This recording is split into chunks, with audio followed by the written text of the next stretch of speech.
Lu harus kasih dia kesempatan lagi. Di atas kertas lo semuanya harusnya menang. Ada bahasan yang paling ditunggu-tunggu.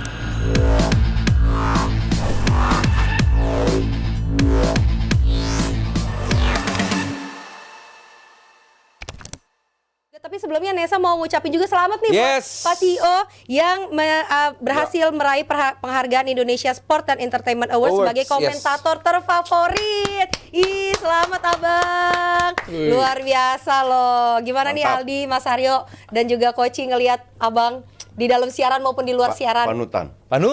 Layak dapat penghargaan. Udah 2 tahun nggak ada di TV, tapi tetap dipilih sama warga. Berarti kena di hati. Kena di Top of mind. Ih, Luar bangga loh biasa. kita loh. Bangga. Jebret Media untuk Indonesia. Gue kemarin juga jadi pembaca nominasi. Oh iya, Aldi, luar Sebut biasa. dong. Gue diminta juga, cuman gue tolak. Nah, gue tahu alasannya cuma nggak perlu dibahas. Gue jadi tim penilai aja. Ya, oh Mas Ari juga. Penilai atletnya sama itu gue ikutan. Tuh, Jebret Media untuk Indonesia. Kalau sih pendamping aja, dampingin Abang terus di setiap situasi. Jebret Media untuk Indonesia. Nah, Nesa sebagai pakar data dan fakta juga akan memaparkan data-data yang akan bikin Aldi tambah pede hari ini di. Iya dong. Apa tuh, Nes? Yang pertama ini karena Kai Havertz ya yang dibenci banget sama Pak CEO. Ini golnya ke gawang Denmark adalah gol ke-30-nya dari 38 penampilan dia bersama tim Panzer dan menobatkan dirinya sejajar dengan Bergkamp, Benzema, David Villa sampai Podolski di ajang hajatan bola Eropa loh. Kenapa sih Pak CEO sebel banget sama dia? Karena dia main di Arsenal dan dia hebat. Akhirnya. Fans Yes. Liverpool sirik. Nanti kita bahas ya Coach ya, kita bahas nanti. Biasa itu. Ya, kita bahas Biasa. nanti. Dan yang kedua, ini adalah pemain yang sering dianggap gagal sama Coach Justin. Siapakah dia kalau bukan Granit Xhaka, Jebret Tim? Karena tidak ada gelandang yang lebih baik dari Xhaka di hajatan bola Eropa kali ini, kecuali Kroos ya. Nah, levelnya berarti sama dong ya secara peran. Kalau Kroos dipuja setinggi langit, ini kenapa kalau Xhaka malah enggak gitu loh? Nah, ini dia kita lihat ya. Xhaka dan Kroos. Tapi dia memang bagus di turnamen ini. Iya.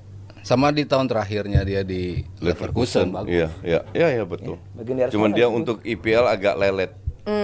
Oke. Dan Jebret Tim yang mau nyawer juga boleh banget, tapi nanti kita bacainnya di pertandingan Indonesia nanti ya timnas Live ya. reaction kita juga ada. Yes, dan ini boleh juga untuk mungkin ngebantu tim-tim kita yang kurang tidur, kurang duit kalau mau nyawer. Lebih ke kurang duit. Lebih ke kurang duit. Iya. nih. Kurang tidur dapat diatasi.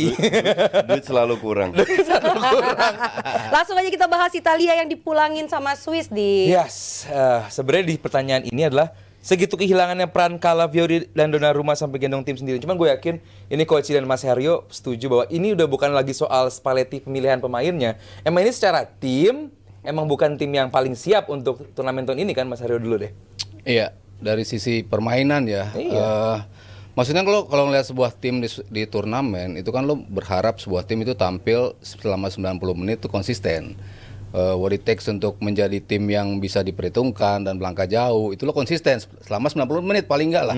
Nah Italia tuh nggak pernah menunjukkan itu gitu. Bagus ketika babak pertama doang lawan Albania, lalu di beberapa menit melawan Spanyol ada beberapa kali mereka main cukup solid gitu. Lalu di pertandingan terakhir mereka setelah kebobolan dari Kroasia akhirnya mereka agak main rapi gitu. Maksudnya cuman ada beberapa momen atau beberapa periode menit di mana mereka tampil bagus gitu. Itu kan nggak cukup dalam sebuah turnamen. Lo harus tampil konsisten. Nah, pas lawan Swiss di pertandingan di 16 besar itu gue nggak lihat sama sekali Italia yang ada di game-game yang tadi gue sebut itu, di pembuka lawan Albania, lawan Spanyol, lawan terakhir mereka lawan Kroasia itu sama sekali nggak kelihatan. Gue berharap Swiss emang golin duluan gitu. Itu akan memancing Italia untuk bisa bereaksi. Dan di Euro kali ini kan kelihatan mereka tim yang reaktif banget. Ketika kebobolan mereka mendadak jadi rapi tuh, operan-operannya pendek, aliran bolanya cepat, serangannya datang dari beberapa penjuru.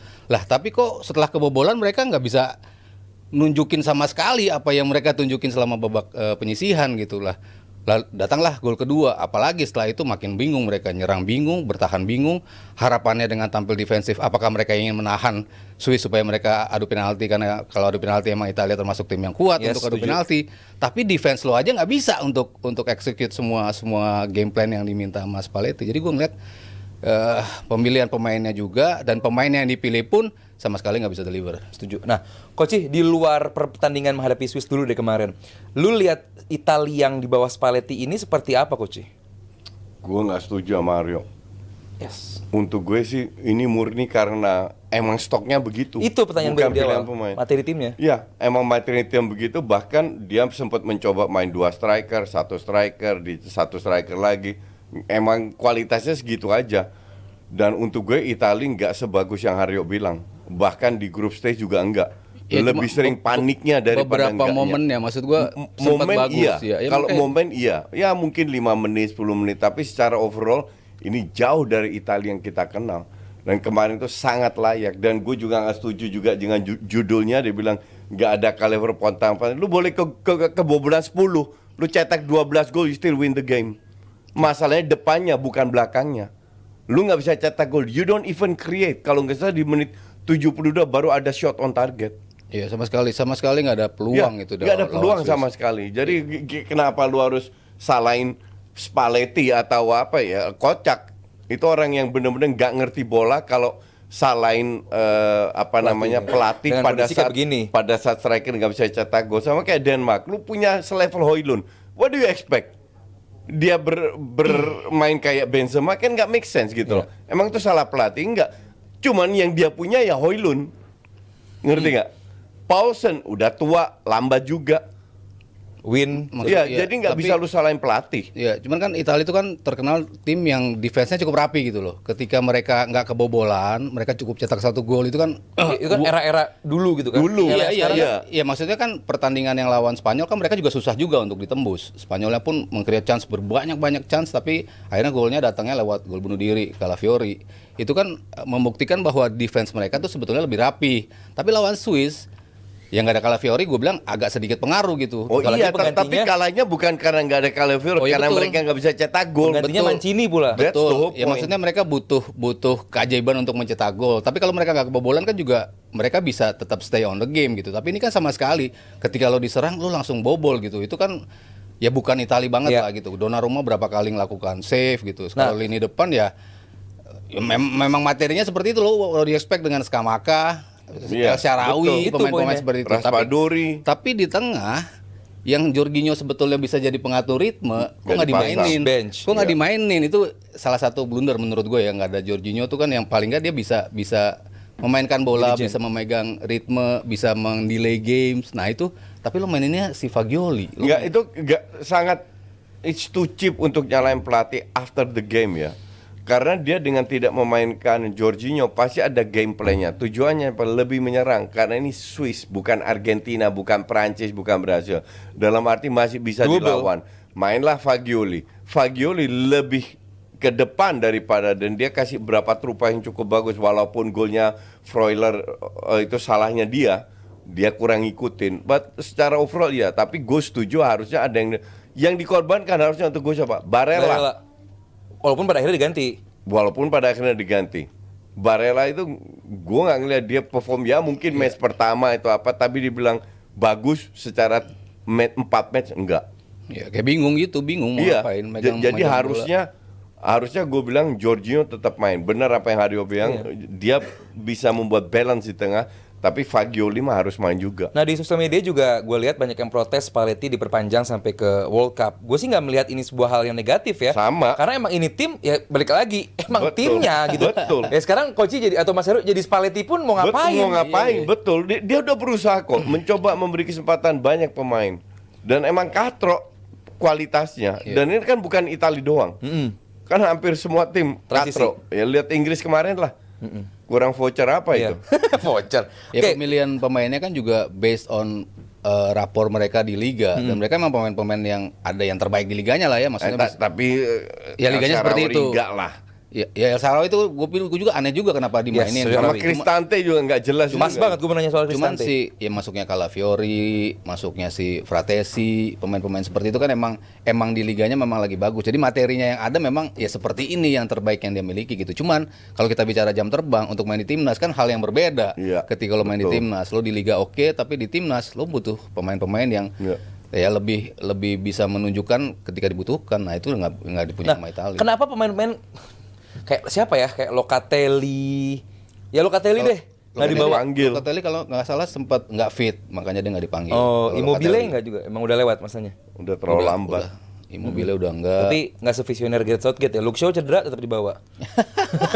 berharap Dieng, apa? Dieng juga dibawa tapi nggak main juga. Nah, berarti gimana nih? Berarti untuk paling nggak trajektori mereka ke World Cup 2026, apakah materi pemainnya bakal ini lagi tapi akan meningkat kualitasnya, atau lu lihat emang udah segini aja nih barnya? Enggak, iya gue lihat nggak akan jauh, nggak akan lebih bagus lagi.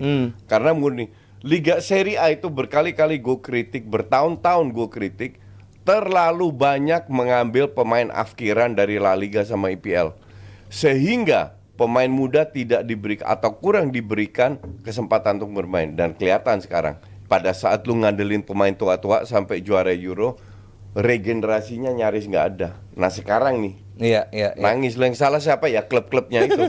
Tapi kalau soal Serie A nih ya, Mas Haryo punya data menarik soal Serie A nih. Apa Mas Haryo? Tentang Euro. Serie A soal Oh. Euro. Ayo jangan pura-pura lupa dong, nggak lucu nih. menjadi liga dengan penyumbang gol terbanyak di turnamen kali ini, mostly dari pemain-pemain yang main di La Liga, termasuk pemain-pemain Swiss. Oh, itu Liga La Liga atau apa? Serie A, Serie sorry. A. Serie Jadi La nampak Liga. konyol nanti gua. yang Oh, bermain Serie A, di Serie A. Coach Mas Aryo ya? Iya, yang Swiss kemarin 2 orang itu yang ngegolin ya pemain dari Serie A juga gitu. Jadi emang banyak pemain dari Serie A yang menciptakan gol di turnamen kali ini. Kebayang kalau Lukaku 3 gol yang nggak diitin VAR ya? Oh iya, Tambah tambah lagi. lagi. Jadi gitu Nes, ada tambahan-tambahan. Gue bingung. Terus apa artinya? Serie A bagus berarti gitu maksudnya. Berarti enggak. gitu ya. Enggak, maksudnya berarti Maksudnya apa? walaupun lo bermain di Serie A, bukan Italinya ya, tim-tim lain pemainnya Pemain main di Swiss Serie juga A. dari Serie A Iya, bisa kontribut terhadap timnya menciptakan gol di turnamen kali ini gitu loh. Ya gue lihat dari sisi pandang yang berbeda. Lu menemukan bahwa kualitas ini begitu hancur sampai pemain Serie A gampang cetak gol Nah, Di Euro. di Euro. menarik. Itu bagus, itu Emang bagus, itu bener bagus. kan? itu Sudut pandang bagus. berbeda Itu tuh. bagus. Emang kan hancur. Iya, Ini berarti kan emang kualitas- jelek. Nggak cuma Serie A dong, berarti semua dong. La Liga juga jelek, pemainnya nggak bisa cetak Emang gol. jelek. Ini gue nonton bola itu 40 tahun lebih ya. Ini Euro yang paling hancur gue lihat. Sama kayak Piala Dunia Qatar paling hancur kecuali final. Wow. Emang kualitas itu menurun. Bold statement. Bener-bener menurun banget.